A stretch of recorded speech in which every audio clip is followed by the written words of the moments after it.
Oh. Oh. Yeah. Finish up the set. I'm glad you finished that. What's up, guys? I'll come right over. Guys, welcome to our first ever podcast. I'm your co-host, Nate Craig, and this is... Asim Finance. And we're reporting live from NOVA Barbell Club. So, what is NOVA Barbell Club? Asim, can you tell us kind of how this gym got started in the first place? Yeah, so NOVA Barbell Club is a strength and conditioning gym here in Chantilly, Virginia. How it started. Mm-hmm. It's going to take me back to when I was 16 years old. Buckle up, guys. Get your popcorn. Grab a notebook, some popcorn. So, about when I was like 13-ish, 14-ish years old, I was introduced to the gym for the first time. Mm-hmm. My older siblings were into lifting. My dad lifted. And they were heavy into pushing me into lifting. I played sports. I was a heavy gamer. I would skip lifting to go game instead. Yeah. So they're like, you need to get out of the house, forced me to the gym. Fast forward a little bit. Eventually, I got bit by the iron bug. Started seeing the results, a little bit of a bump here and there. So I got excited. What was that first bump? Do you remember? Was it like squat, bench, deadlift? No, dude, it was a bicep bump. Really? yeah, no. I flexed in the mirror and I saw a little bit of a curve and I was like, oh, that shit works. You're like, I like this. Yeah, this is fun. It was fun. Actually, I was naturally very weak. I was very, very lean. Mm-hmm. I got lean super quick.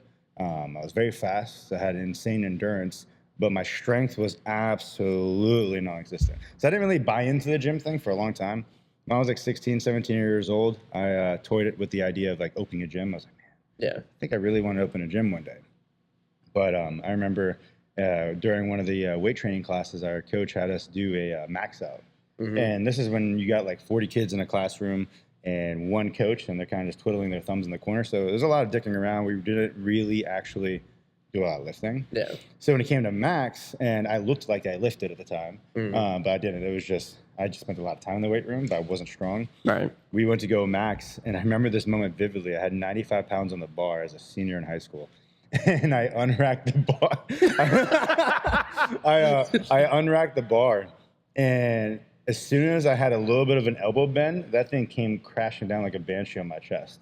Yikes. And I was so humiliated and so angry with myself that I was that weak. Mm-hmm. So that evening, my sister signed me up to a gym down the street in Fairfax City. It's like a little dungeon gym. I don't think it's around anymore. But you'd go in, go down a staircase, and then you go into the back room, and there was a bench there. At the time, they only had one bench, so everyone was like fighting for that on Mondays.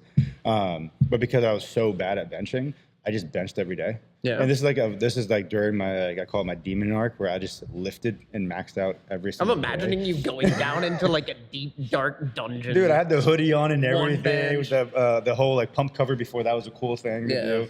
And I'm in there with the hood on and just maxing out my 125-pound bench every day. Fucking animal. Dude, I thought I was a demon. And then squats, I like bend my knee a little bit. I was like, all right, that was enough. Yeah. And then I would deadlift and whatnot. I was awkwardly really good at deadlifting for whatever reason, like naturally. That number, my deadlifts always flew. Right. But anyway, so during that time, my siblings got our garage, we turned it into a weight room. And while I was in high school, we turned it into a weight room. A bunch of my friends would come and we'd lift before school, after school. Mm-hmm. Eventually, other schools caught wind of that, like Braddock kids, Robinson kids, and other local schools. So before school and after school, I would have kids at my house all the time lifting. Oh, so it was actually at your house. Yeah. So we had the gym membership, but then we would lift at my house as well. Like we lift multiple times a day. It was no science at all. It was all gas, no brakes. What was the incentive of them coming to your house? Were you like the strongest guy in the bunch, or were you just kind of like the friendship glue between? I think all the part of it was friendship glue. There's a little bit of a lore of how intense the workouts were because no one really walked out of that place. They kind of crawled out.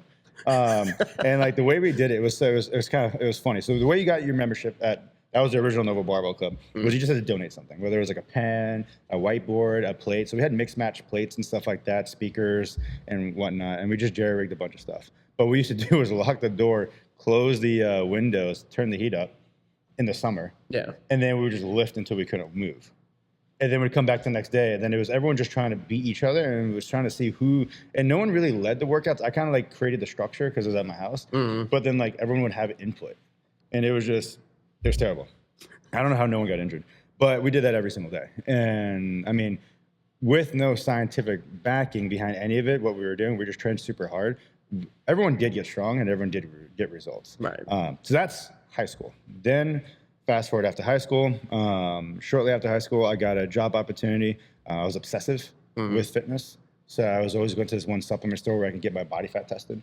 I would sit there outside of my car every single morning. Was it like the scan one, or was it like a No, it was like the handheld one, which later on I realized was like BS. Yeah. But nonetheless, when you're 18, 17 years old, you don't think like that. Yeah. So I just sat in the car before lifting every single morning, and I would wait to get my body fat tested. And I had this wall just with all the scans, just so I could see every percentage point moving in the right direction. And I definitely prescribed a lot of emotion to whether the number went up or down. So I would do that every single day, and then after a couple of weeks of me doing that like religiously, the manager there asked me to if I wanted to work there. I was like, "You want me to work?" They're like, "You're here anyways." I was like, I didn't even think I was hireable. So I was like, "Screw it, yeah." So at the time, I was like, any work is work. My job before that was Subway. So I was working at Subway, and they offered me a job. I was like, "Well, I love fitness. I've always wanted to be in it. I just didn't think I was hireable and I could be in that field." So when they gave me the opportunity, I was like, I'll literally do anything you want me to do. So they gave me a foldable table like this, a box full of shaker cups, protein powder, pre-workouts, and all this stuff. And they gave me a list of gyms. And I got paid $25 a day. And I would put all the stuff into my car. I would drive to each gym, set up a table for 2 hours at each gym. And my job was just to sample out product and pedal people to the supplement store, which I'm happy about because, I mean, one, $25 a day kind of sucks, especially when you're sitting in our traffic here. Right. I was just burning that in gas. But what I liked was it gave me a lot of exposure to talking to people. I was naturally super shy, didn't like talking to people, couldn't hold a conversation. So it forced me to be in front of people, but I was very passionate about fitness. I didn't know a lot. I thought I knew a lot, but I didn't know a lot. Well, and with the sales start, it sounds like, I mean, if you're pushing people to buy certain products, you got to know what you're talking about kind of thing. So I'm assuming a lot of knowledge came along in that phase. I had to, because I wasn't a big supplement guy. My siblings were. I'm the youngest of the 5. I was more obsessed with strength because back to the high school thing, that's the only attribute that didn't come to me naturally. Everything else was fairly easy. That one, for whatever reason, just wouldn't. My brother would look at weights, he would get huge. My middle sister had a higher bench than me. My mom had better biceps and calves. So I was like, everyone had their thing. For me, it was endurance stuff. Strength wasn't my thing. So I just became obsessed. And like growing up in the DBZ era where Dragon Ball Z was glorified, that's part of the reason this even started. Yeah. And you want to be like Goku, and then they introduced Brawly, and you're like, that's it. I'm trying to be that guy. Yeah. So anyway, so I'd be at I'd be at all these gyms, and I would be trying to peddle sales. And I didn't realize the owner of the store was actually calling the gyms to figure out if I actually was doing what I needed to do. Because once again, I'm this tatted up 18-year-old straight out of high school. Is he actually there? Or is he just taking the products himself? Yeah. Because I was a psycho. He's getting big quick. Because I would like combine things that shouldn't be combined, just to like, it was like a science experiment half the time. Right. So eventually they offered me a job in the store. I started working in the store and generated enough sales and clientele base and a following there that they eventually made me manager. Part of the reason I did that, and part of the reason that happened was I was, since 16, 17, when I started like actually like lifting. Granted, I've been in and out of the gym my entire childhood, but like when I actually like got bit by the iron bug, I got obsessed with the art of programming. Right. Like, but the thing is, I can only run a training cycle for so long, and there's only so many weeks in the year. So I can only really test out all these theories I had concocting in my head and all the things I'd read. I was constantly reading. Like most people by their bed would have like magazines or a Bible or whatever it is. I had stacks of lifting books from everything from like the OG Starting Strength Blue Book to Encyclopedia to Bodybuilding, the Arnold book. That one I read every day. I almost had that thing memorized. And I just had nothing but literature that I would just read constantly. I wasn't allowed around the internet, so I just read books all the time. Before bed, between classes, instead of reading textbooks, I'd read these books. So I got obsessed with programming. So while I was at the supplement store and I was making sales, part of the reason I got so many sales was I would write up mock scenario training plans, like 6 week, 8 week, 10 weeks. For the clients that were No, just in general, just of like in theory person that it didn't exist. Oh. But I was like, if someone was in this case study and they wanted to see this result, this is probably how I would do it. So as people come in, they'll tell me their goals and what they're trying to do. I'm like, I made a beta test of something. I will give it to you. You buy a product. I will give you this workout. It's not tested for free, no charge. Yep. I don't want anything in return. You don't even have to do it. All I want is if you decide to do it, whenever the term is, 6 weeks, 8 weeks, however long the cycle is, just come back and tell me if it worked. What you liked, what you didn't like, just give me info. So when you're in a place where you're selling hundreds upon hundreds of product a week. It's a lot of programs. It's a lot of programs. So I was able to collect an insane amount of data points because my objective was I didn't earn my stripes, so I can't charge $1. And on the side, I was training people, but I was training them for free. So did you meet, and I'm sorry to interrupt, so you used to stop by that shop all the time, get your body fat percentage tested and stuff like that. Did you start getting regulars like that where you're like, hey, I'm seeing you a lot. I know what your goals are here. Like, yes. And actually, funny enough, some of you that actually might be listening to this and that are current clients were those people. Really? Yes. All my OG clients are still clients. This is like, 15 years ago, 14 years ago? Oh, geez. Yeah, it's been a while. So we were over there and I'm writing all these programs and handing them out to people. And all I wanted, because I didn't think I earned my stripes or earned the right to charge anyone $1. So if you're willing to pay me with your time, I was willing to pay you with my knowledge. The limited knowledge at the time, I thought it was a lot, but it was very limited. Right. So I would train people at the house from time to time. They'd come by and I just put them through a workout. Half the time they're just working out with me. And then I'd give away free programs. And then I would just collect all those data points, what worked, what didn't work. And I just archived everything. Local supplement store, there's a pro bodybuilder. I met him when I was 17 and he gave me this piece of advice, which is write everything down. And at the time I didn't realize how profound that was. And fast forward, every workout routine I've ever written, every program I've ever done and ever given to a client is still written and I still have it all archived. And I 100% believe that, by the way, because this man walks around with like a notebook all the time. He's holding a pen right now. Yeah. He's always writing. Yeah. So I wrote everything down and I just archived everything. It was like a religious act for me to do this. And so I would compile all this stuff, had all these data points, and this is at the supplement store. After some time being a manager there, sales skyrocketed. I ended up leaving the company. A day after I left, I got a text from this PT company nearby as a chiropractic office that did a lot of rehab. And they said, hey, we hear you looking for some work. We need someone with the expertise to come help us launch a rehab portion of our company. And I was like, yes. So I started the next day. And there was no like training protocol or anything like that. They threw me in the gauntlet and I started working right away. So the owner and I spent a lot of time together. He was extremely knowledgeable, super gifted. We had a 2-hour lunch break. So during that time, the entire 2-hour lunch break, I sat there with a notebook and just asked questions. Yeah. If it wasn't about a current patient, it would be about case studies of potential patients I made up in my head because that's all I thought about. I bet that guy was like, who is this? Yeah. He was, cool. He thought I was extremely obsessed, but I was driven by the pursuit of knowledge on it because it just fascinated me how dynamic the human body could be. Like when I was a kid, I would study like how animals would move, and because I was big into art, growing up doing art, you had to study movement and like muscles and anatomy. Right. So as a kid, I'm always drawing like either human anatomy or animal anatomy. So I got obsessed with studying just how things move. So now I'm at the PT office doing a lot of work there. One of the guys I used to work with at the supplement company reached out to me, and he texted me one day, and he's like, "Hey man, are you still training people?" I was like, "Yeah, I'm training people on the side." And at the time, I was charging people here and there, but it was like $10 a workout. So nothing. Nothing. It was just enough for me to like. I mean, it takes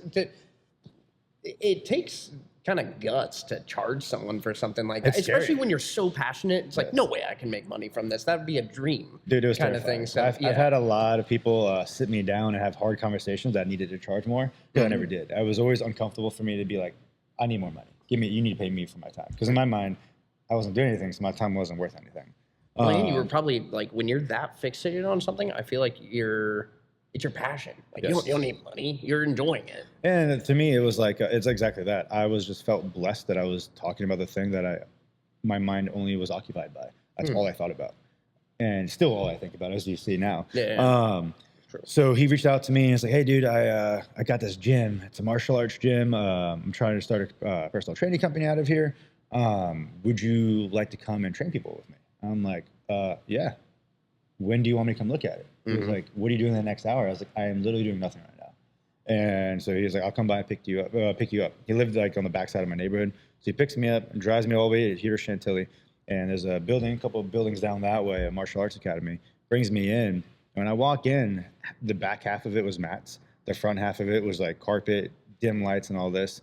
met the owner, and it turns out the owner used to shop for me. I would see hundreds of people every week, so like all the faces become a blur. So it wasn't clicking. Yeah, kind unless of like you sat down, we actually talked to training and theory and stuff like that. Like it didn't really, like it was just a lot of it was a blur. Yeah. My memory sucks too. So we're sitting there, we're talking, and they're like, "Yeah, man, you can start training people here." So I would work all day at the office, and then I would change clothes, go straight to that gym. I would train clients in the evening, give the gym a cut, and then I would go do my lifting till like midnight with my boy Clay. He's actually one of my co-coaches, and shout out. So then after that, I'd go home and either party or I'd sleep and wake up and just do it again. And I did that for months on end. And as I started doing that, I started getting more and more recognized. It was all word of mouth. I didn't know anything about marketing, didn't know anything about sales. I just liked doing the thing I was doing. Were like the most of your clients, did they come from the business that you used to work for? Or was it people from that martial arts gym? Like what was the biggest portion of your clientele when it came to That's a really good question. So I would say the three main arteries that fed what we did early on was with the supplement store. Part of the reason that I got brought on was to spearhead a whole initiative to work with all the county schools. So we would go to all the local county schools and talk nutrition and work with all the kids. And being someone who was born and raised in the area, I already knew a lot of the coaches. Right. My family knew a lot of the coaches. So we would go and talk with all these schools, and that built a lot of connection. And I would just stay in touch with everybody. And then when I was at the supplement store, I was doing nutrition plans. So I started originally charging for nutrition plans because that was part of the service we did at the store. So a lot of these clients were nutrition clients that then wanted a trainer, and I wasn't a trainer at the time. I mean, I was training people, but not like official. But yeah. So that was the first artery. The second one was the martial arts. It's primarily jiu-jitsu. They had Krav there too, but it's primarily jiu-jitsu. And I would say that was the second one. And the third one was just word of mouth.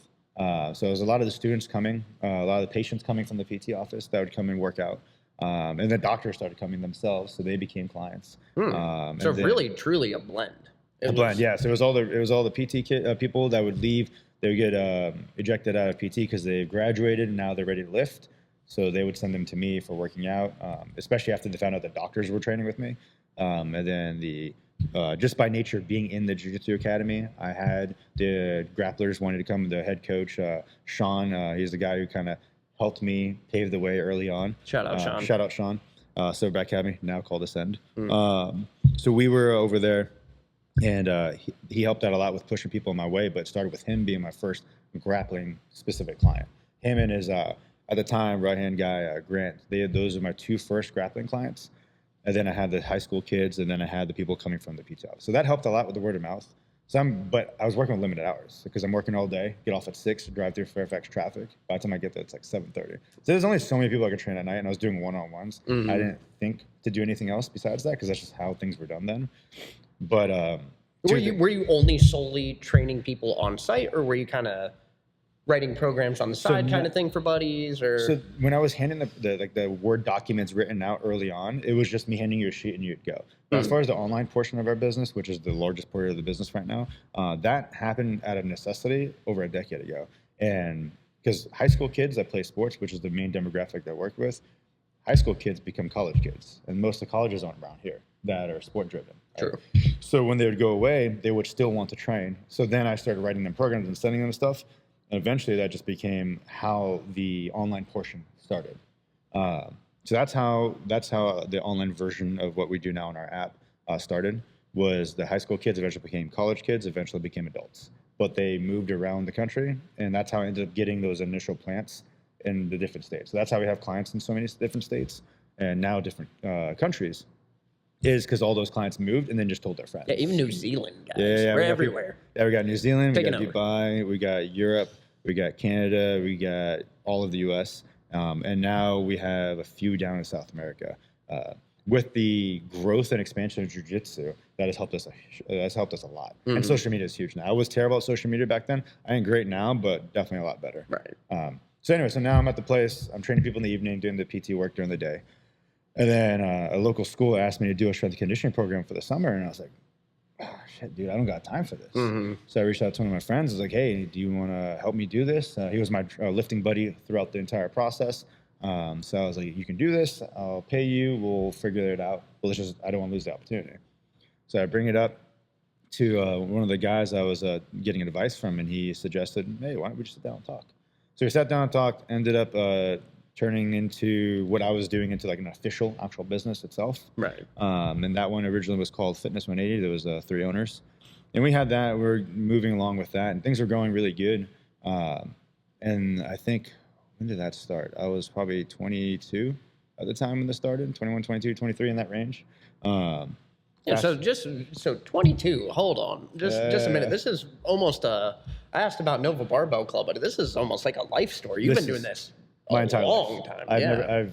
After Subway, I've never done anything else. Oh wow. So this is literally all I've done. And then up till I would say 2023, I didn't take my first day off, unless I was sick. I didn't take my first day off. And then last year we went on these little travel bouts because like we didn't start hiring employees till 2 years ago, and then it wasn't until last year we hired like a team. Right. And this past winter where we like solidified the team. So this year was the first time I traveled, and although I still worked and you guys all yelled at me, it was the first year I traveled and I didn't have to work. I wanted to, but I didn't have to. Yeah, it was pretty cool. It's been a long time. Anyway, so fast forward out to Fitness 180, we eventually closed that company. And in 2016, rebranded back to NOVA Barbell Club, just because that was the grassroots of where everything started. We had a whiteboard, and on that we wrote NOVA Barbell Club in my garage. So I was like trying to think of a name, and I was like, screw it, NOVA Barbell Club, let's go with that. Yeah. So then we started that and grew it in tandem with Silverback, and both businesses grew to a point where we were kind of busting at the seams. So I decided to move a couple buildings over last year in April, and we got this facility. And since then, it's been an explosion. It really has been. It's been wild. Yeah. I mean, has the brick and mortar location even been up for a year? We haven't even hit our 1 year mark. And that's wild. All of our benchmarks we wanted to hit like by year 3, we already hit, which is insane. But yeah, it's been an insane road. It doesn't feel real. Someone texted me yesterday because I texted Eric. I hit him with one of our benchmarks. The last benchmark I wanted to hit, we hit it last night. And he was like, how does it feel? And I was like, it doesn't feel real. I think it's because I just don't rest. I haven't really had the time to like sit down and like really soak in what we've done. But it's been pretty cool. And then I would say, NOVA Barbell from high school kind of built it up organically, and it was just kind of like life threw me an opportunity, and I didn't waste the time to figure out how to swim. I just jumped in the pool and decided to figure it out. And that's the story of the life of. I just kept taking the different roads. Like where we are today was not where I essentially wanted to be 2 years ago, and reverse and go back to back to back, same thing. Dude, hearing this story is very cool. And like, obviously I know you from before this, but I've learned new things during this conversation, and it really shows, I think, part of the reason for the growth and how this has become as big as it is now is truly it goes back to the roots of the passion. You were that psycho getting tested every day, your body fat percentage, the want to improve, the reading the Arnold book over and over again, the writing the mock programs and whatnot, distributing that. I think it's now at this point just in your blood. I don't think you can stop. I don't think I can either. And that's one of the things, like my family, because like the kind of house I grew up in, like this was not a career path that was foreseen for me. It's not a doctor or a lawyer or something. It was either doctor or engineer was really the 2 routes. And I wasn't the best in school. I dropped out of college 3 times. And I actually never failed college. I never failed a class in school when I was in college, all 3 times. The 3rd time I just dropped out on day 1, so I didn't even give him a chance.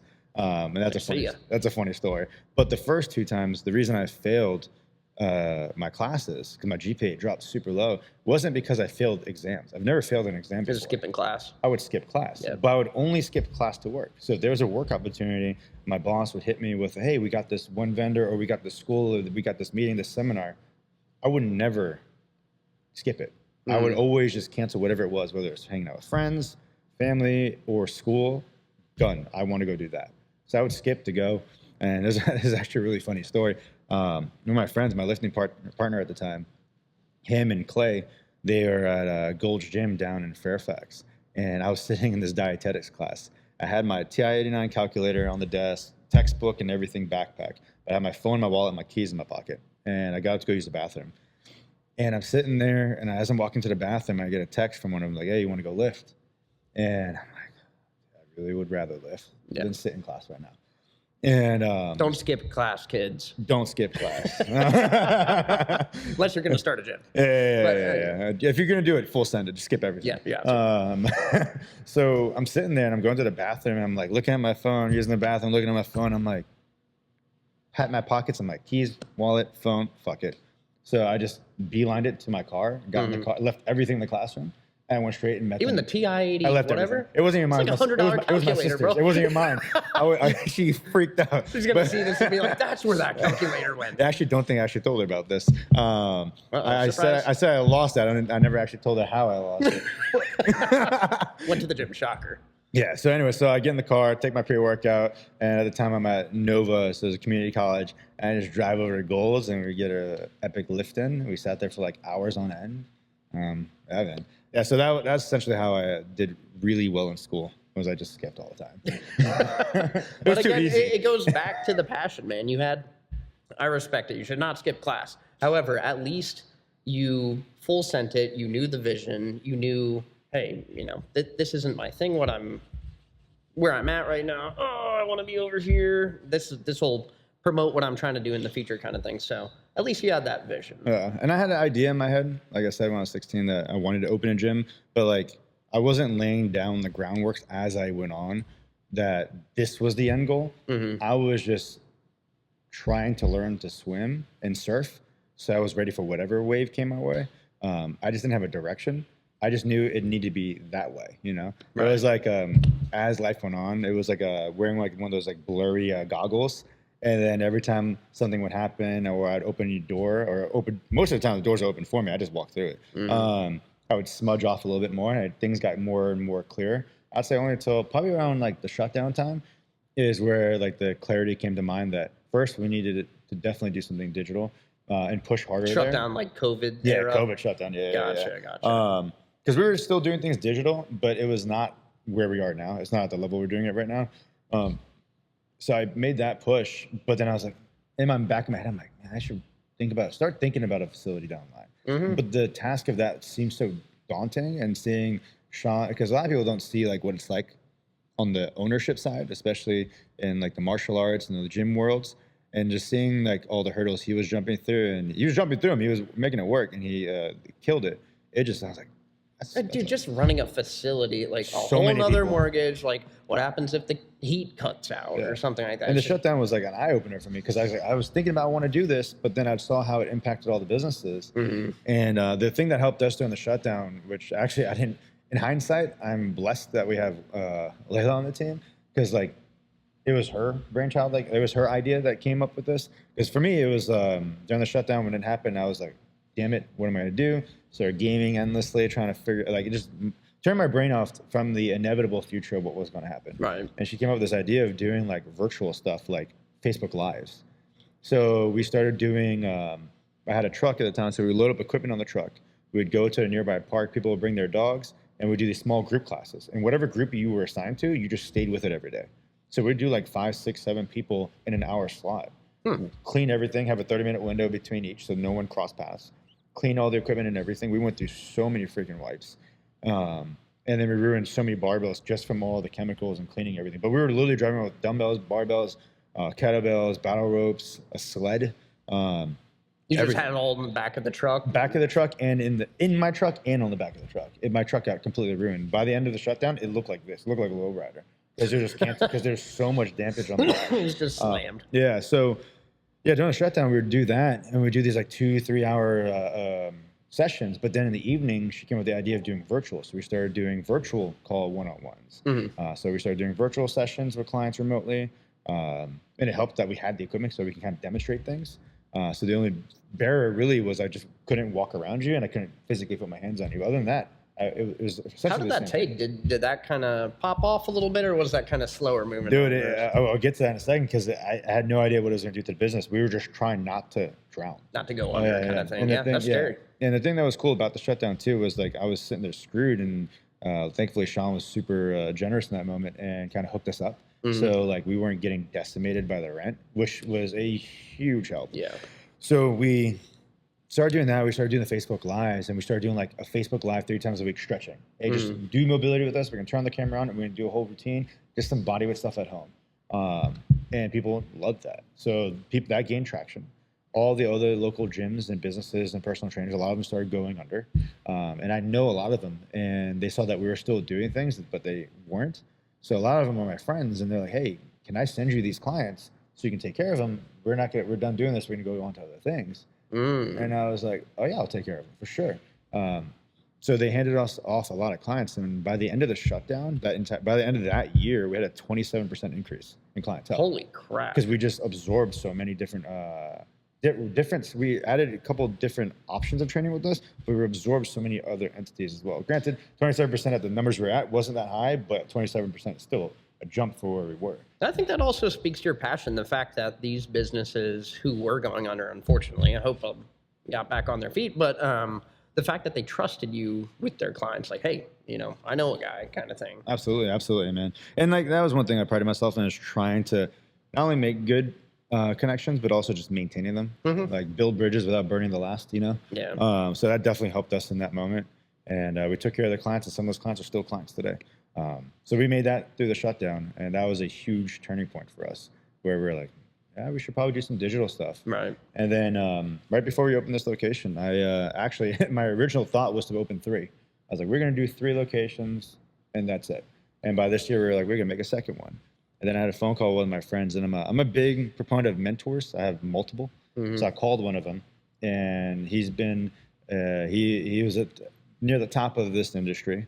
He was near the top of another industry, and he's also a black belt in jiu-jitsu. So he's connected in all the industries that I'm interested in. And so I called him up, and he's like, dude, can I talk to you real quick? He's like, what's up? What did you learn? What lessons did you learn? If you could go back, what would you do differently? And he essentially laid out that answer, and it was a very good, elaborate answer. And that's when I told him, he's like, well, what are you trying to do? So what I told him, and then I told him what I was trying to do. Yeah, that's when he hit me with I think I'm going to mess it up, but it's something along the lines of like, local money is broke money. If you want to be in the clouds, you got to go online. You got to go to the cloud. Exactly. So yeah, yeah, literally. Yeah. And it's the guy's his name is Matt. He's the owner of rash guard company Epic Roll. Shout out Epic Roll. Super awesome dude. And that was a huge turning point for me, because I was like, fuck, dude, this guy's right. Because if we're stuck to this zip code, then we're stuck to the zip code. And the digital was already doing so well, but I was putting so many eggs in the basket of the in-person that I started thinking what we really needed was more of like a studio where we can film and train the in-person clients, but film and do a lot of the digital work, because that is the biggest component. So COVID was really the catalyst for going. I mean, it makes sense now talking about it and saying it out loud of like, of course, but at the same time, so that was the catalyst to really go digital. Absolutely, because I mean, once you get a scare like that, where it's like you can't go to your job and do your work, because like a lot of jobs can be done online, and at the time we weren't that heavy online, but like people were scared to go to the gyms, they're scared to work out. It wasn't like jiu-jitsu where like people like super die hard, right? Like if you're in jiu-jitsu, you're in. Like that gi's like you'd rather die. Yeah, than that belt is a part of you now. So that was one thing, but when it comes to like lifting, it's disposable. You can just do it at home, do your own bodyweight stuff. But it was like it's such a fragile industry, and I didn't realize how fragile it was because I was so like lasered that I didn't really think about like what ifs.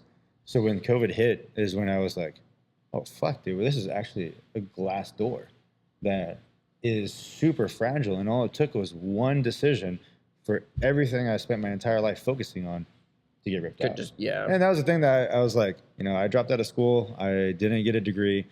I hyper fixated on this my entire life. I really didn't develop other marketable skills outside of what I do here, from the sales and the business and all that stuff. It was all fixated into with this.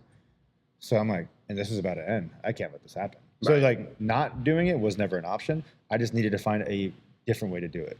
And Layla is extremely creative. So she helped me come up with a lot of ideas and really helped with a turning point. And also just from a community standpoint, like until now, I would say I'm better with the community and the communications, all that stuff. But I was the technical programming. I liked the knowledge and the educational side of things. She was the glue of the community that helped keep everyone together. And COVID is what made me ultimately realize that you can have precision programming, but if you don't have community, there's no glue to keep people around. Because there's a lot of organizations, and I won't say them on air, that are really good. They have cult-like followings. but the programming is kind of, like it's either really good or it's really not great. And it really depends on who the coach is. It's not standardized. But their numbers are phenomenal because their community building is so perfect. At the end of the day, you can Google a program, right? Yep. Yeah. AI in the era of AI, you can just chat GPT a program. You can go online, watch videos, get motivation, all this stuff, take a pre-workout. But what you can't AI is community. Yeah. And there's something about that in person, right? That's a bar. Shout out David. But you can't you can't fake that in-person connection. Right. Like we could be on the phone and talk, but it's way different than what we're doing right here. So I think realizing that and the communal aspect of COVID and seeing how everyone kind of came together to help each other, the group that we did have, made us realize we really need to lock in this digital and double down on the community. We just didn't know how we were going to do it. We just knew we had to do it. We just couldn't. We were in the process then after that of how we were going to do that. So you're just posting on all platforms, Facebook Live, Instagram, dude. all over. I'm a victim of paralysis by analysis at times. There's times where you see me just full send things randomly, like this whole podcast setup. Yep. Literally, it was like a last My minute. man got all the gear. It was like last minute decision. But then there's other times where where it's something that can affect others, where I like overanalyze it. So like I didn't want to make the wrong call for the business and have everyone suffer. Because the one thing I was never willing to go to bed with is that we lost quality of what we were doing because of a greedy decision I made on my end. I see. So it was a lot of like trying to plan it out and figuring it out. And also I'm not tech savvy. Like I write pen and paper. I'm not a typer.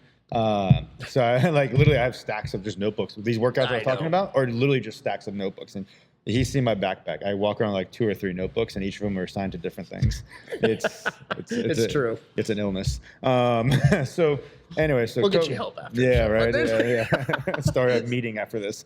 But no, so the COVID happened, and that propelled a lot of this, and it's been interesting. So when we came to this place, was when we launched the app version of what we were doing, because everything before that was Google Sheets. That was just Google Sheets, typing everything out by hand for everybody. And then when April happened is where we said, screw it, let's send it on the app. And I was vetting things out beforehand. So we went through a vigorous testing phase of I think 5 or 6 months of testing out different platforms. We finally landed on one, launched it in April, and yeah, dude. What made you land on that one? You said you were kind of dabbling with a couple. What was kind of like, I like this? It's a good question. So there's a few that would definitely visually be a lot better. And there's some financially that'd be even better for me. Right. And then there's 2 in specific that were just way easier for me to use. But from your end, not from necessarily my end, the not end the user's user's perspective. Gotcha. So what I did was I grabbed a couple of our OG clients and I had them test them for us. Because at the end of the day, I'm not doing this for me, I'm doing it for the customer. If the customer doesn't like the experience they're getting, they're not going to stick with it. So what I really heavily fixated on was how easy was it to use? What was your experience with it? Was there any glitches with the customer service or anything like that? Like, did it ever drop? Did the app ever crash? Right. Things like that. So I fixated more on their user because I can work around most things. I can figure it out. Yeah, but if the app crashes, but if it crashes on a user and they're paying for this, it's like that is not acceptable. Yeah, right. So we vetted them out, and the one I landed on was because it felt the most reliable. There was no cap on clientele that we could have on it. Their infrastructure was able to support all of it. But the big one is the majority of the users reported it was the cleanest and easiest to use. It was just straight to the point and gave them what they needed. There wasn't a whole bunch of fluff trying to sell them on random things. They didn't have to go through multiple login walls and things like that. And intro video, it was just open it up. There's your thing. Here's your workout. The UI is pretty intuitive. I agree. Using it myself, exactly. Cool. Yeah. So yeah, man, that's essentially the story of where we came from, focuses and things like that.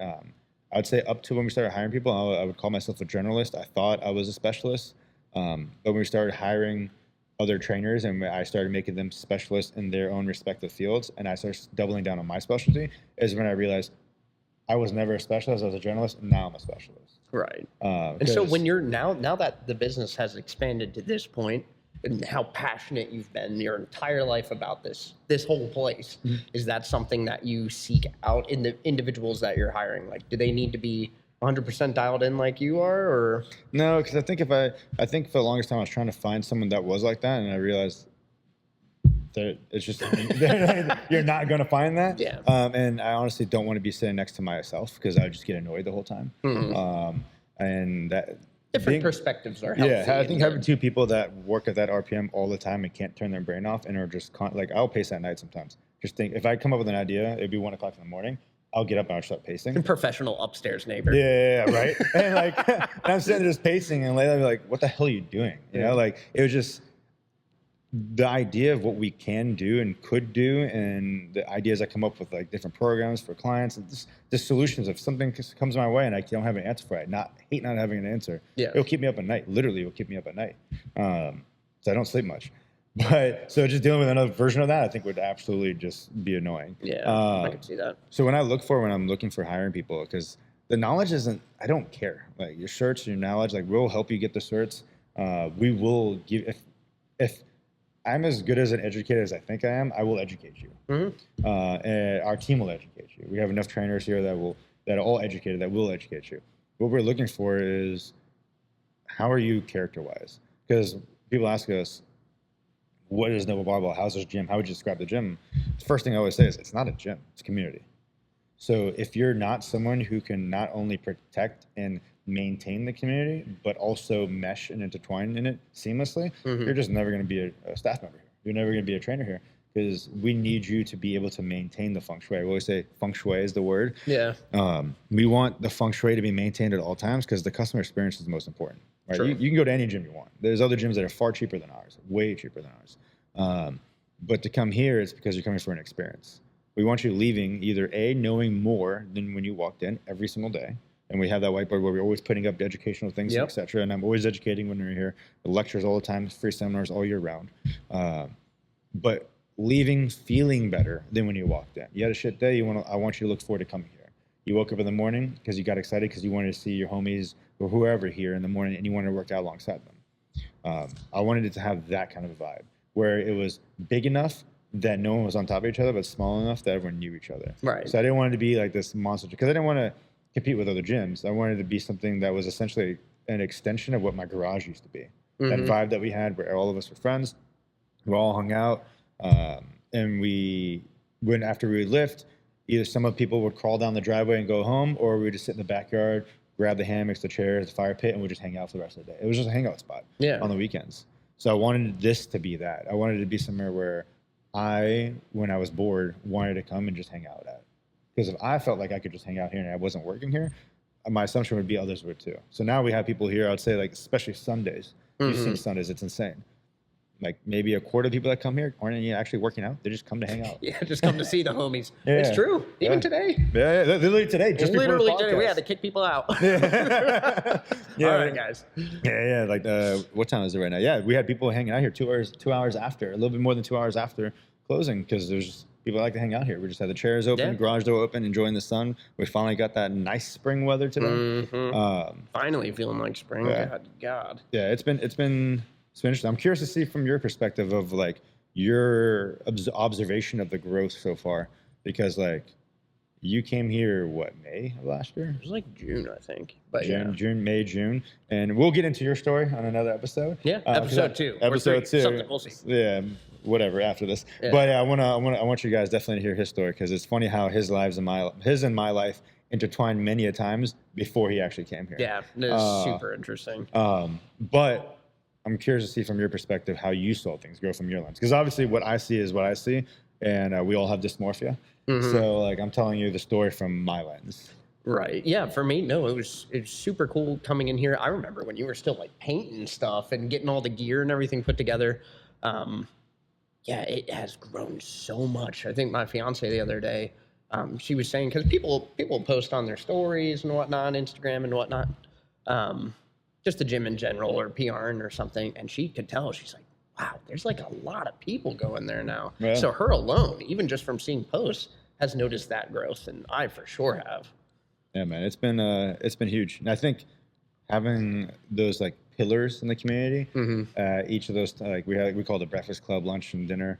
At each one of those different time slots, having those like core group of people that everyone can reliably think That's will always be there. That's so true. And it's like what he's saying, like the breakfast club, those are like the early birds that are getting up at 5 a.m. First thing they do is come here kind of thing. I'm an after work kind of guy, so like 3:30ish. And if somebody is not at that gym, and I've got used to seeing them, it kind of goes back to that community aspect. I'm like, yo, where's this person? Yeah. Hold on. The gym feels weird. Where are they? Oh, they're in the breakfast club now. Yeah. People are moving around to different clubs, and it's also one thing I've noticed is like the gym almost keeps people accountable by the way it's set up, because even the people there. Yeah, because like people won't show up, and I remember like we've been through this where people will. They're regular here and they're coming at that time slot all the time, and everyone's used to seeing them, and they'll go literally like 2 or 3 days. Right. If they don't announce that they're traveling or something happened, they're sick, and we tell them, oh yeah, so and so won't be here because they're sick. Like everyone's like, oh okay, cool. But if someone goes unannounced like 2-3 days, and everyone's like, yo, where'd homie go? Oh, we'll find you. Oh, everyone's blowing up their phone, like DMing them on Instagram. Yo, where you been? Yeah. It's fascinating to watch because it's not something we prompt. I just started noticing it that other people started doing it with each other, and I'm like, that's kind of cool because it is. It's not us keeping them accountable; it's the community keeping the community accountable. That is absolute facts, because I myself am in like 3 accountability group chats with members of this gym. 4 different things: one for nutrition, one for like productivity, trying to cut down with a little bit the productivity one. Yeah. It's very cool. It's cool to see, and that is one thing that we were definitely trying to figure out too with the digital world, because with clients as far as New Zealand and as domestic as right around the corner, how do we simulate that and repeat that online? And I think we finally nailed it recently with our online platform that we've been using to communicate with everybody. And then our hopes is with this podcast is to not only kind of shed some light on like who we are and what we do, but also start providing more value of like Q&As on a regular basis. I don't want to say weekly because I want to commit to something that we can't keep a regular cadence. Yeah, like a regular cadence of one kind of highlighting each member here so everyone gets to know everyone. Q&As, answering all the community, because we get questions all the time, but the general cat and whiskers plot, that 80% in the middle, is usually the same questions. Right. So having a video where we can explain and answer those questions, so that way everyone has somewhere to go and reference it, I think would be huge. And then just more focused subject things as well, and just general banter. So you guys, 1, get to know us more, and 2, get to experience some of the knowledge that we share on a regular basis here on a daily basis, but digitally from your home. That's, I guess, the main focus of this. Well said, man. And honestly, it's been so cool. I think this is a good stopping point. We've been running long just because there's so much to talk about, but absolutely very cool to hear the whole from conception to where we are now kind of thing. And I'm, for one, very excited to see where we're about to go in the future, because we got some monster plans. Some big things came our way these last few weeks. We're working on some huge things. I've been hammering out more podcasts. I figured I've been on all these other podcasts. We might as well do our own. Yeah.